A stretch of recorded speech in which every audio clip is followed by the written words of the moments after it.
cost of living adjustment for Social Security increases benefits for seniors based on inflation. It is typically calculated using the inflation rate for July, August, and September of the prior year.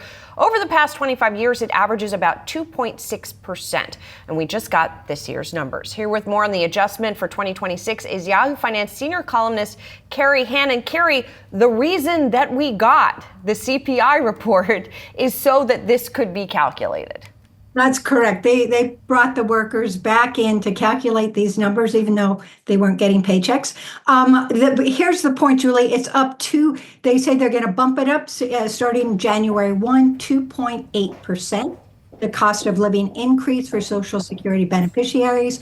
And that is a hair above last year's, which was 2.5%. And this is great news. I mean, inflation is really important, and it hits retirees very hard in their bottom line. So adjusting this each year for inflation is important. That said, I've got to add that critics complain that this number really is not enough because it is based on the consumer price index for urban wage earners, and that's not retirees, and it doesn't account for what many people say are the things that retirees spend money on, like housing, which is up, healthcare, which is up, groceries, which is up. These are things that aren't calculated in this number in the same way.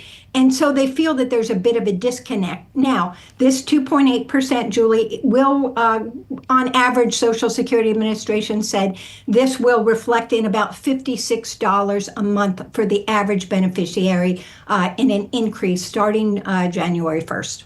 Kerry, as you said, some of these items have gone up a lot and they're weighted more heavily in some of this cohort's spending on a monthly basis. Has there been any talk of changing it, or this is kind of what it is?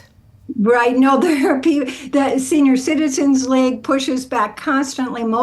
Many experts I talked to have been pushing for them to find an index that's not so outdated to reflect what seniors actually are spending on. I mean, these are numbers that people who are earning money, a younger worker perhaps. So I think this is something that needs to be addressed in order for seniors not to ultimately fall behind. Yeah.